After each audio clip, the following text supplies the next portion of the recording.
anugerah yang mampu jadikanku hamba yang berkenan selalu. Jadikanku hamba yang berkenan selalu. Jadikanku hamba yang berkenan selalu. Terima kasih Tuhan untuk malam hari ini. Kembali kami mendapat kekuatan dari firman Tuhan. Kami terlalu percaya bahwa ada sebuah karya besar yang Kau kerjakan dalam hidup kami, yang mungkin hari ini kami tidak melihat. Bahkan kami melihatnya sebagai sebuah kegagalan, sebuah keterlambatan. Bahkan kami kadang melihat karya-Mu sebagai doa yang tidak terjawab, penantian yang tidak kunjung datang.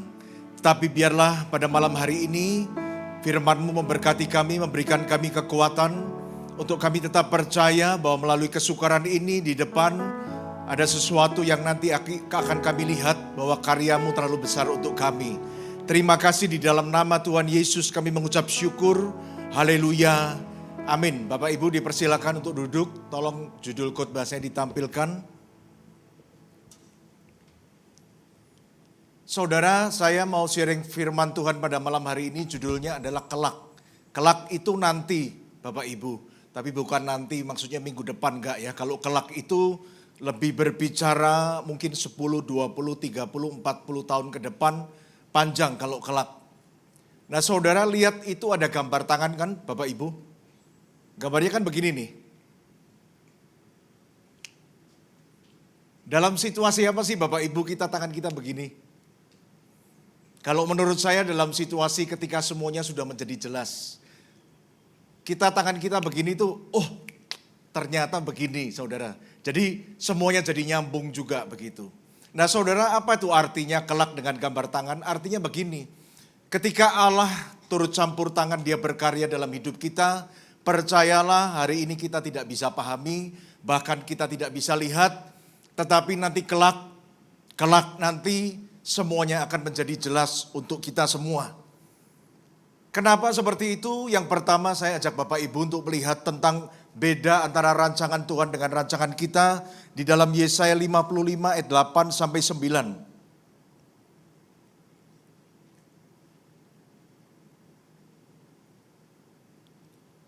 Sebab rancanganku bukanlah rancanganmu dan jalanmu bukanlah jalanku, demikianlah firman Tuhan. Seperti tingginya langit dan bumi, demikianlah tingginya jalanku dan jalanmu dan rancanganku dan dari rancanganmu. Berbeda saudara, sangat berbeda. Tingginya langit dan bumi itu menjelaskan kepada kita jauh berbeda. Makanya hari ini tidak dapat kita pahami. Waktunya, caranya, semua berbeda saudara. Masalah terbesar bagi kita adalah bukan Tuhan tidak menolong kita. Tetapi masalah terbesar dari kita adalah kita ingin tahu sekarang caranya bagaimana Tuhan menolong kita. Dan kalau bisa sekarang juga kita sudah menerima jawabannya saudara. Nah dengan cara memahami rancangan Tuhan seperti itu kita akan terbentur pada apa yang namanya Allah tidak peduli, doa yang tidak terjawab, atau bahkan sebuah sesuatu yang sudah terlambat saudara. Kenapa bisa berbeda antara rancangan kita dengan rancangan Tuhan saudara? Karena begini, setiap kali Allah turut campur dalam hidup kita untuk mendatangkan kebaikan, ternyata tidak semata-mata hanya untuk kita. Ternyata nanti Bapak Ibu saya ajak melihat bahwa setiap kali dia menolong kita, maka setiap kali itu juga ada agenda Allah yang juga harus turut diselesaikan. Artinya apa? Ada dua hal yang harus dia selesaikan. Pertama, dia menolong kita. Kedua, pekerjaan Allah juga yang akan diselesaikan. Nanti kita akan sama-sama melihat. Nah tentunya karena perbedaan itu akhirnya kita tidak bisa melihat hari ini apa yang sedang dia kerjakan di dalam hidup kita. Di dalam Yohanes 13 ayat yang ke-7, Suatu hari ketika Tuhan Yesus membasuh kaki murid-muridnya, mereka sama sekali tidak ngerti untuk apa ini Tuhan Guru membasuh kaki kita semua. Maka di dalam Yohanes 13 ayat 7 dikatakan, jawab Yesus kepadanya, apa yang kuperbuat hari ini, maksudnya cuci kaki para murid, engkau tidak tahu sekarang tetapi engkau akan mengertinya kelak, saudara. Dan kelak ketika setelah Tuhan Yesus mati dan bangkit, mereka baru mengerti bahwa Tuhan Yesus sedang melatih dirinya untuk proses merendahkan diri, ya, dimulai dengan mencuci kaki murid-muridnya untuk selanjutnya merendahkan diri seperti yang dikatakan di kitab Filipi, mengambil rupa seorang manusia, seorang budak, merendahkan diri sampai taat mati di kayu salib, saudara. Tapi hari itu ketika dia mencuci kaki para muridnya, tidak ada yang tahu dan Tuhan ngomong, kelak nanti kamu akan tahu semuanya apa yang kulakukan. Nah saudara, saya ajak Bapak Ibu untuk melihat apa yang terjadi pada hidup 3 tokoh berikut ini. Dan yang saya mau tekankan adalah Bapak Ibu akan lihat setiap kali Tuhan turut campur tangan dalam hidup ketiga tokoh itu, setiap kali juga ada agenda Allah, pekerjaan Allah yang turut diselesaikan. Yang pertama kita akan lihat Lazarus. Saya mau kasih tahu dulu, Lazarus, Marta, Maria adalah hopengnya Tuhan Yesus. Ini adalah sahabat karibnya Tuhan Yesus, saudara. Nah, kita lihat di dalam Yohanes 11 ayat yang pertama sampai keempat. Ada seorang yang sedang sakit namanya Lazarus. Ia tinggal di Betania, kampung Maria dan adiknya Marta. Maria ialah perempuan yang pernah meminyaki kaki Tuhan dengan minyak mur dan menyekanya dengan rambutnya. Dan Lazarus yang sakit itu adalah saudaranya. Kedua perempuan itu mengirim kabar kepada Yesus, Tuhan, dia yang engkau kasihi sakit. Ketika Yesus mendengar kabar itu, ia berkata, penyakit itu tidak akan membawa kematian tetapi akan menyatakan kemuliaan Allah, sebab oleh penyakit itu anak Allah akan dimuliakan.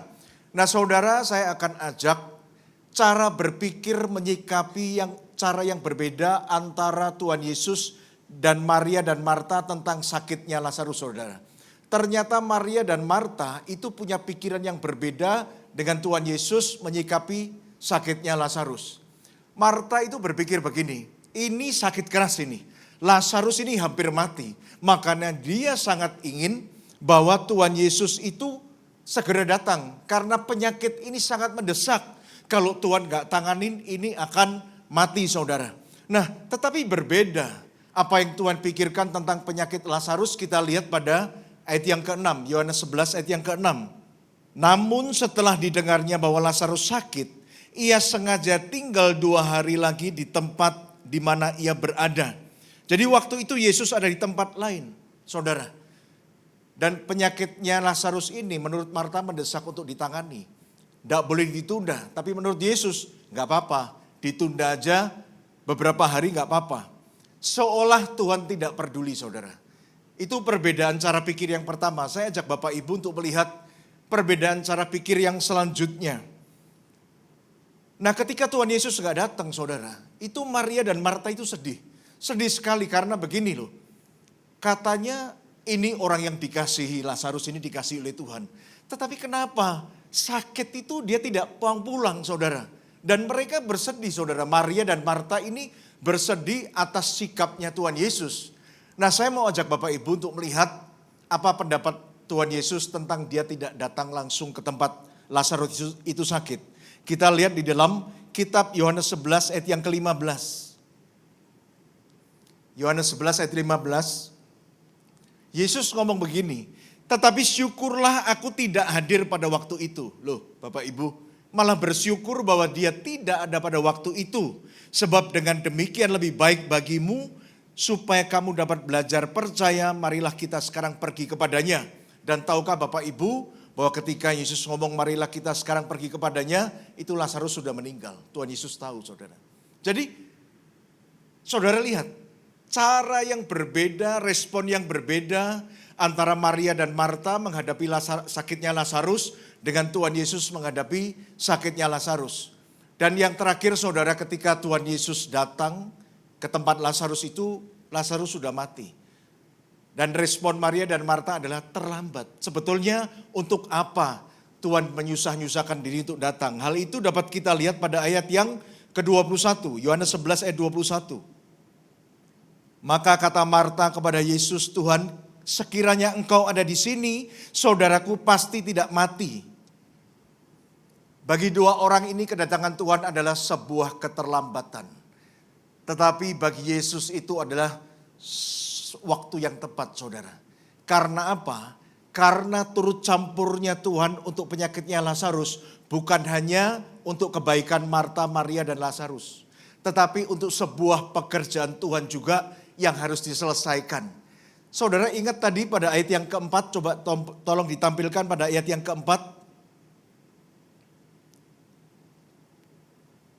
Di situ saudara lihat, saudara baca, ketika Yesus mendengar kabar itu, ia berkata, penyakit itu tidak akan membawa kematian tetapi akan menyatakan kemuliaan Allah, sebab oleh penyakit itu anak Allah akan dimuliakan. Artinya begini saudara, sebetulnya Tuhan Yesus bisa menyembuhkan Lazarus dengan gampang. Gak usah kembali ke Betania, gampang juga kok. Lakukan aja seperti yang dia menyembuhkan anak perwira Kapernaum. Dia bersabda anaknya perwira itu di tempat lain sembuh. Tetapi itu tidak dilakukan saudara. Karena dia menunggu waktu yang tepat.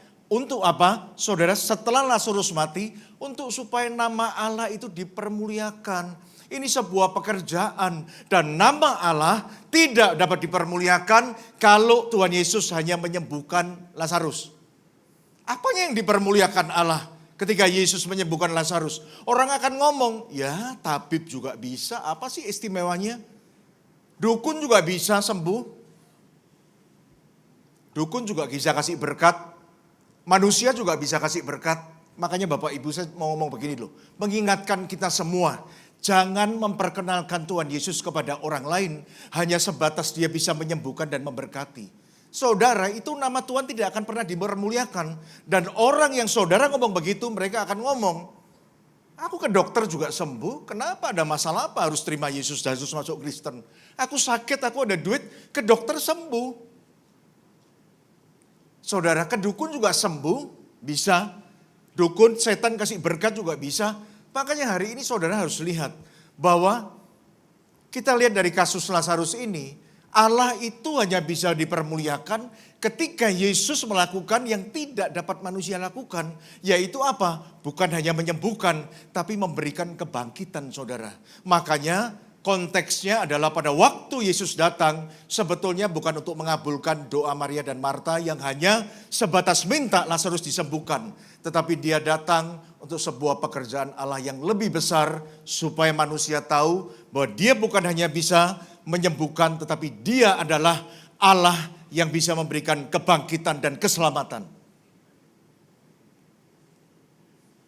Saudara lihat, waktu Tuhan Yesus turut campur di dalam penyakitnya Lazarus, dia bukan hanya untuk kepentingan Lazarus menyembuhkan, tetapi harus ada sebuah agenda Allah yang juga turut diselesaikan. Dan pada kasusnya Lazarus adalah bagaimana Allah itu harus dipermuliakan.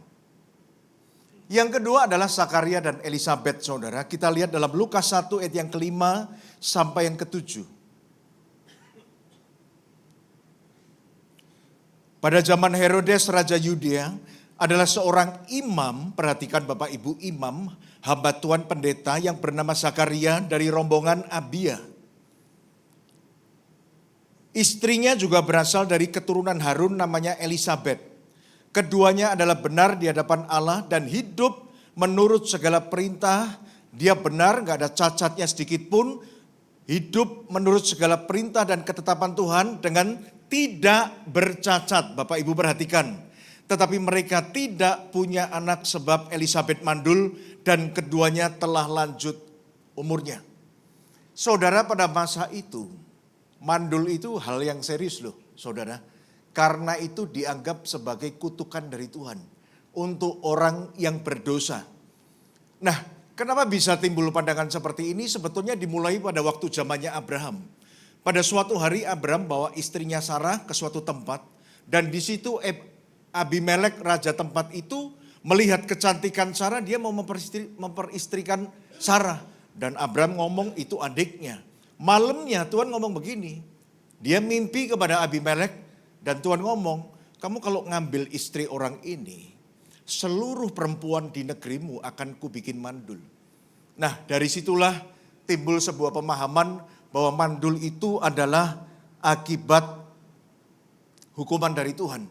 Bapak Ibu bayangin, tiap hari khotbah begini, dia melayani Zakaria dan Elisabet, melayani di bait Allah, tapi gosipnya orang itu nggak pernah berhenti. Orang akan ngomong begini, tuh kamu lihat tuh, munafik tuh. Dia pura-pura kudus, padahal dia berdosa. Kalau dia tidak berdosa, mana mungkin Allah menghukumnya dengan mandul. Dia berdosa. Saudara, orang yang di bait Allah mempergunjingkan saudara. Nanti pulang ke rumah, tetangga juga enggak berhenti menggunjingkan lagi saudara. Ini hamba Tuhan bukannya bertobat malah masih melayani. Saudara lihat, enggak gampang loh. Mandul pada waktu itu dianggap orang yang punya dosa. Dan mereka berdua adalah seorang hamba Allah loh, abdi Allah loh saudara. Dan bayangkan juga menderita kesepian tanpa anak. Dan kejadian itu berlalu sampai mereka tua saudara. Sampai semuanya mungkin mohon maaf ya, air susu juga sudah gak keluar, tenaga juga berkurang saudara. Sampai tua mereka tidak punya anak. Nah masalahnya di sini, di usia lanjut itu Tuhan kasih mereka anak. Ini bukan solusi saudara, ini problem juga Bapak Ibu. Karena begini loh, anaknya mau disusuin siapa?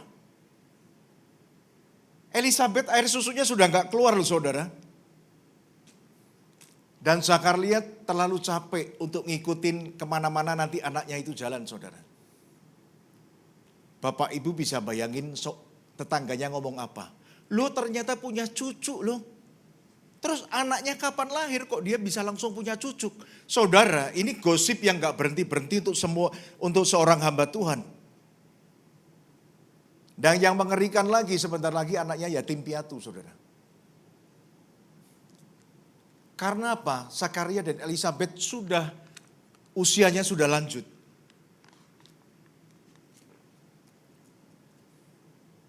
Kalau saya jadi Zakaria dan Elisabet, saya ngomong begini sama Tuhan.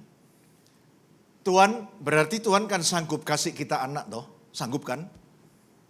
Berarti Tuhan main-main dong sama kita. Kok kalau sanggup, kenapa nggak dikasih waktu kita masih muda? Kan urusannya sudah jadi beres semua. Air susu masih ada, tenaga masih ada, masih kuat gendong. Tapi Tuhan berarti main-main loh. Kenapa Tuhan kasih anak ini di masa tua kami? Kalau sama-sama sanggup, kenapa nggak dikasih pada waktu masa muda? Bapak Ibu, Elisabet itu sanak saudaranya Maria. Saudara, saya ajak Bapak Ibu untuk melihat, nggak usah dibuka, Lukas 1 ayat 36. Dan sesungguhnya Elisabet sanakmu itu, ia sedang mengandung seorang anak laki-laki pada hari tuanya. Dan inilah bulan yang ke-6 bagi dia yang disebut mandul. Saudara mau tahu nggak? Siapa anak yang diberikan Tuhan kepada Zakaria dan Elisabet di masa tuanya? Itu Yohanes Pembaptis. Artinya kenapa nggak dikasih di masa mudanya? Saudara ngerti nggak siapa Yohanes Pembaptis? Itu dia yang buka jalan untuk Tuhan Yesus melayani pada waktu umur 30. Makanya Maria mengandung Yesus, Elisabet mengandung Yohanes Pembaptis. Artinya ada sebuah agenda pekerjaan Allah yang Tuhan kerjakan juga. Bukan hanya untuk menolong Elisabet Zakaria punya anak. Tetapi harus ada sebuah pekerjaan Tuhan yang juga selesai. Bahwa anak itu adalah Yohanes Pembaptis yang membuka jalan untuk Tuhan. Bayangin saudara, kalau Yohanes Pembaptis ini lahir pada waktu Zakaria dan Elisabet masih muda.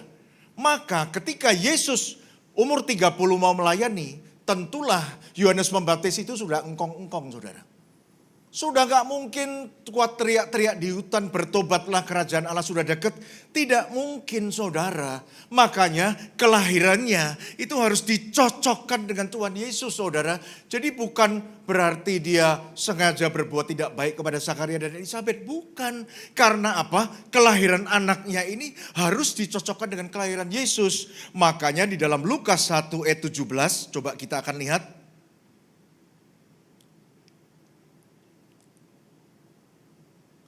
Dan ia akan berjalan mendahului Tuhan dalam roh dan kuasa Elia untuk membuat hati bapak-bapak berbalik kepada anak-anaknya, hati orang durhaka kepada pikiran orang benar, dan dengan demikian menyiapkan bagi Tuhan suatu umat yang layak baginya. Harus muda Yohanes Pembaptisnya, harus usianya sama dengan Tuhan Yesus, saudara. Saudara lihat kasusnya Lazarus, kasusnya Zakaria dan Elisabet, saudara. Mungkin hari itu mereka tidak melihat. Maria dan Marta penuh dengan kekecewaan. Bagi mereka kenapa doa permintaan untuk menyembuhkan saudaranya, orang yang dikasihi Tuhan tidak dijawab. Hari itu mereka mungkin marah, saudara. Maria, Marta mungkin marah. Tapi kelak ketika Lazarus bangkit, maka itu tadi yang tangan tadi, saudara. Kelak semuanya menjadi jelas. Mungkin Maria pada waktu itu ngomong sama Marta, ya ampun, gua pikir kita dicuekin sama Tuhan. Ya ampun, kemarin doa itu Tuhan gak pulang itu, aku pikir kita dosa apa sama dia. Sampai orang yang dikasihnya Lazarus, dia tidak perhatian. Ya ampun Marta, gua pikir sudah terlambat kemarin. Saudara kita Lazarus mati, oh rupanya untuk ini semua toh. Yesus ketika dikabarin dia sengaja tidak pulang. Oh nyambung deh, rupanya memang dia tunggu Lazarus mati. Untuk supaya apa? Bukan disembuhkan tapi dibangkitkan.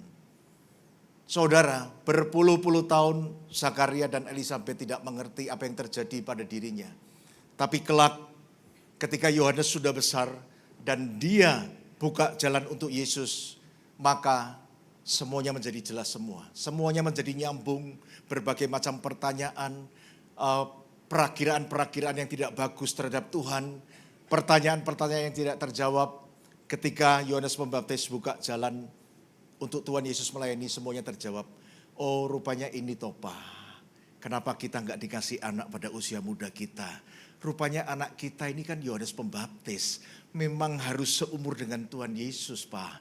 Memang dia harus buka jalan untuk Tuhan. Aku jadi ngerti deh. Semuanya nyambung sekarang, Mami. Zakaria ngomong sama Elisabet, nyambung semua. Hari ini aku ngerti. Tidak ada yang kebetulan, tidak ada yang terlambat. Bukan doa yang tidak terjawab. Tapi ada sebuah pekerjaan Tuhan yang Tuhan selesaikan juga lewat hidup kita. Saudara lihat.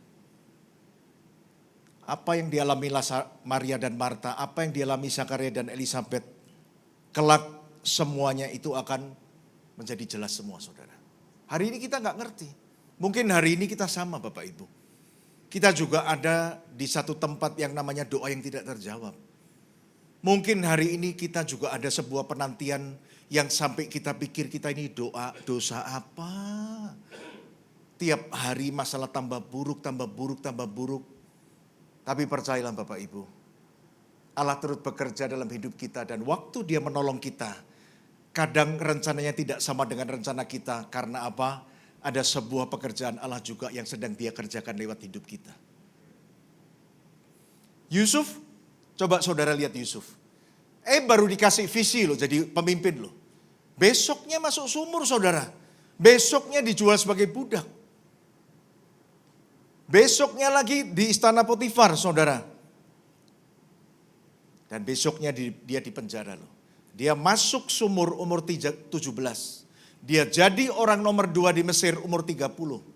Dia 2 tahun diabaikan umur 28, saudara. Tetapi Allah turut bekerja memang dalam hidupnya Yusuf, saudara. Tetapi saya mau kasih tahu pada Bapak Ibu. Apa yang Allah lakukan 13 tahun itu bukan hanya berbicara untuk menjadikan Yusuf menjadi seorang pemimpin nomor 2 di Mesir. Itu terlalu kecil untuk Tuhan, saudara. Terlalu kecil. Terlalu kecil. Ada sebuah pekerjaan Allah juga, saudara. Yang sedang Tuhan kerjakan lewat hidupnya Yusuf itu. Makanya dia 13 tahun visi itu harus dijalaninya dengan hari-hari di mana dia tidak paham akan semuanya yang terjadi dalam hidupnya. Kejadian 41 ayat 56. Kelaparan itu merajalela di seluruh bumi, maka Yusuf membuka segala lumbung dan menjual gandum kepada orang Mesir, sebab makin hebatlah kelaparan itu di tanah Mesir. Kalau jadi orang nomor 2 di Mesir, saya percaya itu hebat. Tetapi tidak ada apa-apanya dengan sebuah rencana Allah yang sedang dikerjakan Tuhan dalam hidup Yusuf. Saudara tahu nggak?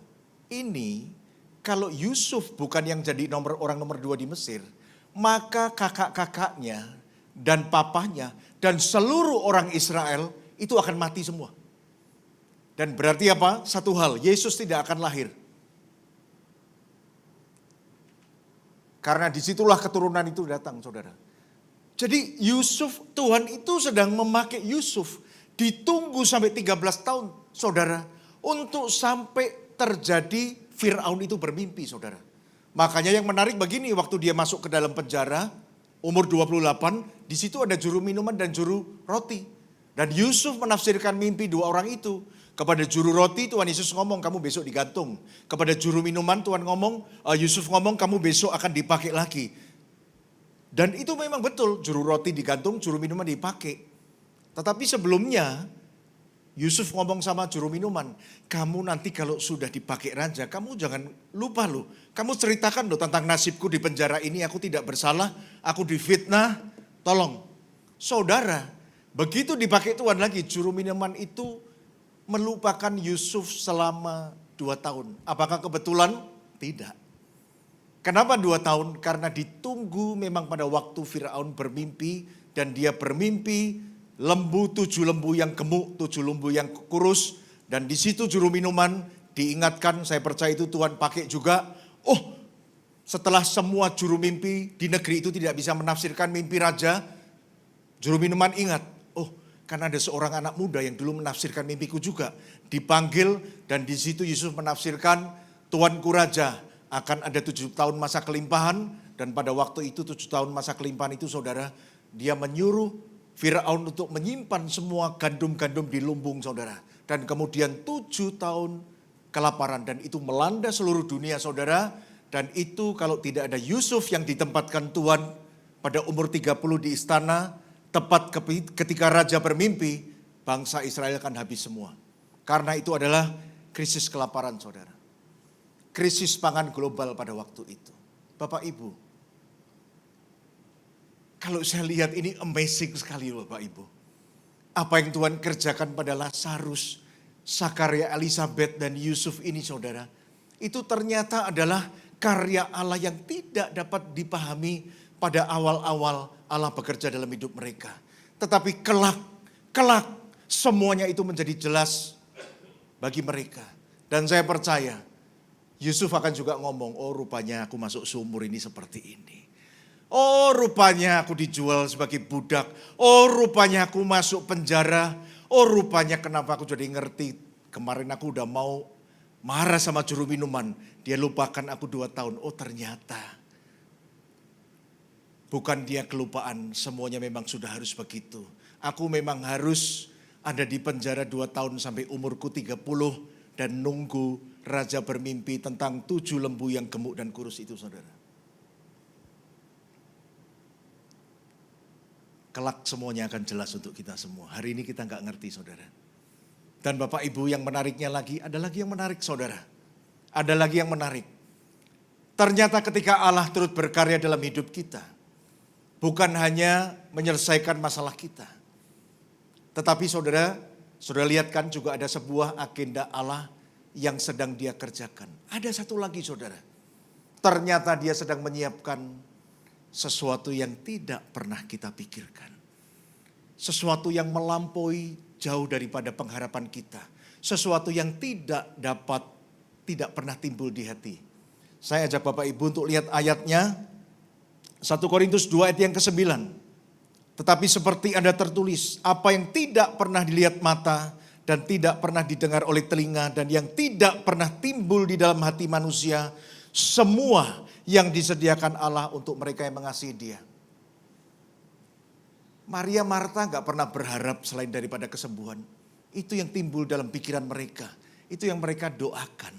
Itu adalah keinginan hati mereka. Mereka hanya mau melihat Lazarus disembuhkan. Tapi Tuhan berikan sesuatu yang tidak pernah mereka pikirkan. Tidak pernah timbul dalam hati mereka. Tuhan berikan mereka kebangkitan saudara. Sakaria, Elizabeth Dia hanya pengen seorang anak, Bapak Ibu. Tidak lebih dari itu.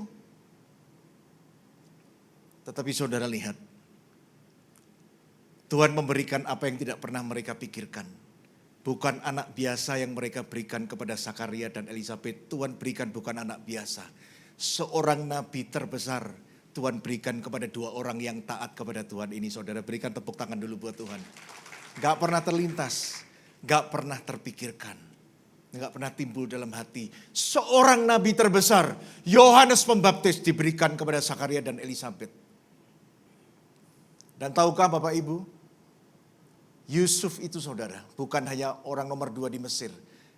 Anak muda ini ketika dia diberi mimpi sama Tuhan untuk jadi pemimpin, paling mimpinya apa sih saudara? Jadi pemimpin, memimpin saudaranya, memimpin orang lain. Tetapi Tuhan berikan lebih daripada apa yang dia pikirkan. Dia bukan pemimpin biasa, dia adalah Tuhan jadikan seorang tokoh dunia yang menyelamatkan dunia pada waktu itu dari krisis pangan global. Dan di tangan Yusuflah keberlangsungan kelahiran Tuhan Yesus itu di tangan Yusuf, saudara. Itu kalau nggak ada Yusuf, orang Israel mati semua, saudara. Saya undang WL, singer, pemain musik untuk maju ke depan.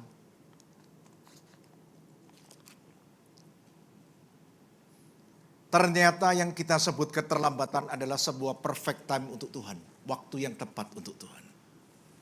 Rencananya terlalu beda dengan kita, saudara. Apa yang dia pikirkan beda dengan kita. Ternyata sebuah keterlambatan adalah sebuah waktu yang tepat. Dan ternyata Bapak Ibu, sebuah kehilangan itu adalah sebuah jalan yang dipakai Tuhan untuk mempersiapkan sesuatu yang lebih indah daripada kita.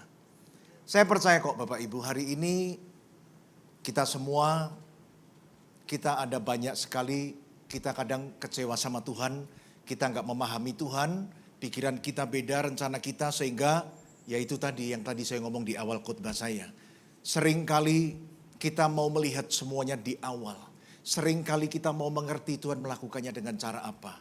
Sehingga akhirnya semua itu menimbulkan salah paham antara kita dengan Tuhan. Allah yang tidak peduli, doa yang tidak terjawab. Aku dosa apa sama Tuhan sampai begini. Tetapi saya berharap lewat kisah 3 tokoh ini, Lazarus, Zakaria, Elisabet, dan Yusuf, kita sama-sama mengerti. Bahwa hari ini kita nggak lihat semuanya itu. Hari ini yang kita lihat adalah doa yang tidak terjawab, pintu yang tertutup. Tapi saya cuma mau ngomong saudara. Ingat, karena dia tidak hanya mendatangkan suatu kebaikan untuk kita semua. Ada sebuah agenda kerja Allah yang juga harus turut diselesaikan. Dan ada satu lagi, dia sedang mempersiapkan apa yang tidak pernah kita pikirkan. Apa yang tidak pernah kita lihat, tidak pernah timbul di hati kita. Saya undang kita semua untuk bangkit berdiri, kita sama-sama nyanyikan lagu ini. Lagu ini anak kecil yang menyanyikan, orang Balikpapan saudara. Dia buta. Dan menurut dia, meskipun dia tidak dapat melihat, tapi dia percaya rancangan Allah adalah rancangan yang baik untuk kita. Silakan. Ku sadar tak semua dapat aku miliki di dalam hidupku, hatiku percaya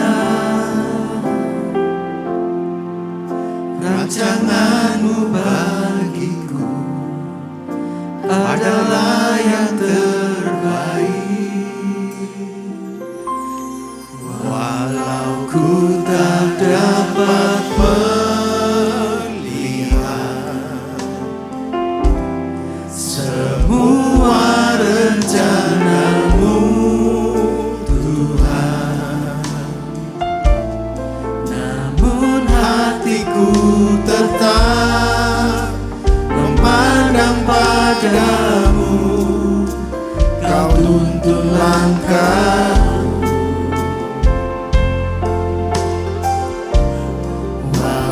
ku tak dapat berharap atas kenyataan hidupku.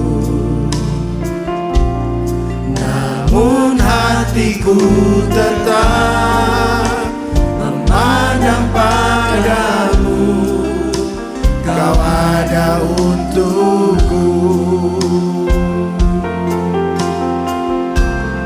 Walau ku tak dapat melihat semua rencanamu, Tuhan, namun hatiku tetap memandang padamu, Kau tuntun langkahku. Walau ku tak dapat berharap atas kenyataan hidupku,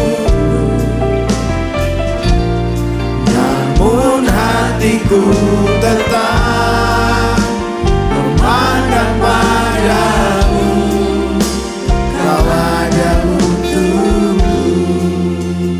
Kalau saudara membeli permainan puzzle yang isinya 5.000 keping, ketika saudara buka puzzle, saudara taruh di meja, saudara hanya akan menyaksikan begitu banyak kepingan yang tidak jelas, saudara.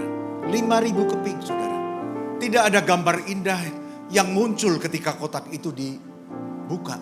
Hanya potongan-potongan kecil, kadang warnanya juga jelek, hitam, kita nggak ngerti untuk apa ini ada. Dan ketika kita mulai menyatukan satu persatu, bahkan sampai keping yang ke-4.000, tidak ada gambar yang indah yang terlihat, saudara. Dan kita tetap bingung, ini untuk apa ini? Potongan ini, bagus juga enggak. Saudara, hari itu mungkin kita punya kepingan-kepingan seperti itu dalam hidup kita. Mungkin kepingan itu adalah doa yang tidak terjawab. Mungkin bisnis kita yang sudah kita pikir terlambat untuk dipulihkan. Rumah tangga yang terlambat untuk dipulihkan.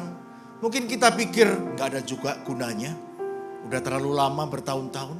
Atau saudara hari ini berpikir, gua tiap hari pelayanan loh. Sebetulnya dosa apa sih saya sama Tuhan? Kok sampai kayak begini parah? Saudara tidak akan menemukan sebuah gambar yang indah. Jangan berusaha untuk tahu gambar apa sebelum semua kepingan itu tersusun, Bapak Ibu. Jangan.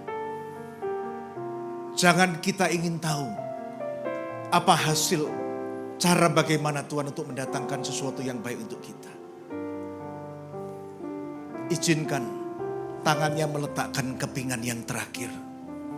Dan engkau akan lihat, saudara, sebuah gambar indah yang tidak pernah engkau bayangkan. Tidak pernah timbul di dalam hatimu. Sesuatu yang jauh melebihi permintaanmu. Bapak Ibu, saya cuma mau ngomong, hari ini jangan menyerah. Hari ini jangan berhenti. Hari ini jangan putuskan bahwa hidupmu terlambat dengan 1-2 kejadian yang kau lewati. Hari ini jangan kau putuskan seluruh hidupmu hanya dengan 1-2 halaman yang kau baca. Dia sedang menulis banyak ribuan halaman lagi. Kau selesaikan pasal itu. Selesaikan, kau baca buku itu. Dan saya percaya kau akan lihat. Dia bukan hanya menolong apa yang kamu harapkan. Dia kan bukan hanya mengabulkan apa yang kamu mimpikan. Tetapi ada sebuah pekerjaan Allah juga yang harus selesai lewat hidupmu. Dan yang terindah, Dia sedang mempersiapkan apa yang tidak pernah kamu lihat. Percaya Bapak Ibu, suatu hari kelak engkau akan berkata, ya ampun, rupanya bertahun-tahun untuk sesuatu yang indah tidak pernah aku bayangkan. Kelak engkau akan berkata, Bapak Ibu, gua pikir dicuekin Tuhan. Keren banget Tuhan. Bertahun-tahun rupanya sebuah persiapan, bukan sebuah keterlambatan. Hari ini semuanya mungkin jadi gelap, tapi percaya rancangannya adalah rancangan yang terbaik untuk kita. Walau ku tak dapat melihat semua rencanamu, Tuhan, hatiku tetap memandang padamu. Kau tuntun langkahku, walau ku tak dapat berharap atas kenyataan hidupku, namun hatiku tetap memandang padamu. Kau ada untukku.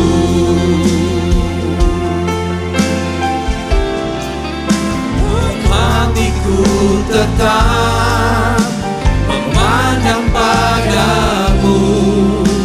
Kau ada untukku.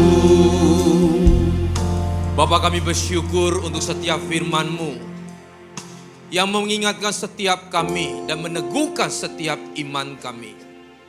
Rancanganku bukan rancangan-Mu. Rancangan Tuhan lebih daripada rancangan kita. Bahkan apa yang tidak terpikir, tidak timbul di dalam hati kita, itu Tuhan sediakan bagi setiap kita.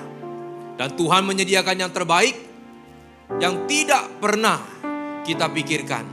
Percayalah, Tuhan telah merancang sesuatu yang indah, yang dahsyat, yang keren, yang akan kita lihat nanti. Kelak kita akan tahu bahwa Tuhan yang kita sembah adalah Tuhan yang baik. Tuhan yang kita sembah adalah Tuhan yang dahsyat. Tuhan yang kita sembah adalah Tuhan yang sanggup mengubah apa yang buruk menjadi baik. Kami mau berharap mengandalkan Tuhan di dalam kehidupan kami. Terima kasih Bapa, firman-Mu telah berbicara kepada setiap kami di tempat ini. Kami tidak lupa berdoa untuk setiap gereja yang ada di seluruh dunia. Dari hamba Tuhan sampai kepada semua umat. Kiranya Engkau memberkati mereka semua, supaya mereka boleh menjadi berkat dan berdampak. Sehingga gereja di seluruh dunia dipenuhi oleh jemaat yang mencari Tuhan dengan tulus dan takut akan Tuhan. Buat semua hamba Tuhan dan gereja bersatu, rukun dan tidak terpecah-pecah, agar dunia percaya bahwa Yesus adalah Tuhan bagi kemuliaan Allah Bapa. Demikian juga untuk gereja di mana kami Engkau percayakan untuk mengembalakannya, yaitu gereja Blessing in the Spirit. Kami mau berdoa untuk setiap persembahan dari umat-Mu ya Tuhan. Biarlah persembahan ini boleh menjadi dupa yang harum di hadapan-Mu. Biarlah boleh menjadi persembahan yang berkenan di hadapan Tuhan. Dan Engkau membalas setiap tangan-tangan yang memberi, baik itu tunai, baik melalui scan barcode. Tuhan memberkati mereka di dalam pekerjaan, rumah tangga, studi, karir, bahkan di dalam iman kerohanian, sampai kepada anak cucu. Tuhan, Engkau tidak pernah meninggalkan kami semuanya. Mari dekapkan kedua tangan di dada. Firman Tuhan katakan, jagalah hatimu dengan segala kewaspadaan, karena dari situlah terpancar kehidupan. Jemaat yang dikasihi Tuhan, jadilah berkat dan terimalah berkat rahmat anugerah dari Allah Bapa di surga. Di dalam Putra Tunggalnya Yesus Kristus yang telah mati bagi dosa-dosa kita. Dan Dia bangkit pada hari ketiga. Sehingga kita sembah Tuhan Allah yang hidup. Iman kita bukan kepada Tuhan yang mati. Dia naik ke sorga, menyediakan rumah bagi kita. Sehingga kita punya pengharapan yang pasti. Dia akan datang kedua kalinya, menyebut gereja dan umatnya yang berjaga-jaga, kudus, dewasa, bijaksana, serta menghakimi dunia. Dan di dalam persekutuan dengan Roh-Nya yang kudus yang akan menyertai kita dari sekarang sampai selama-lamanya. Kemuliaan bagi Tuhan di tempat maha tinggi. Kau Raja diagungkan dan dipuji.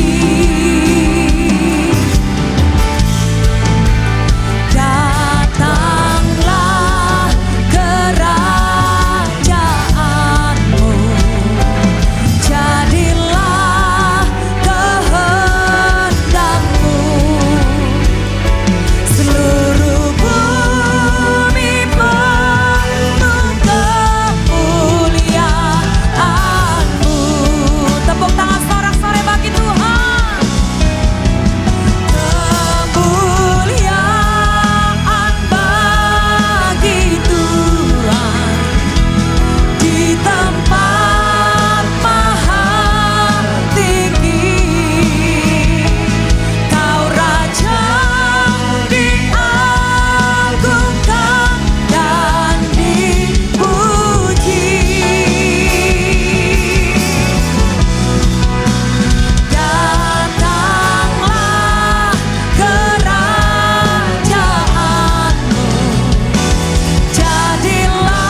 kehendak-Mu di bumi seperti di surga.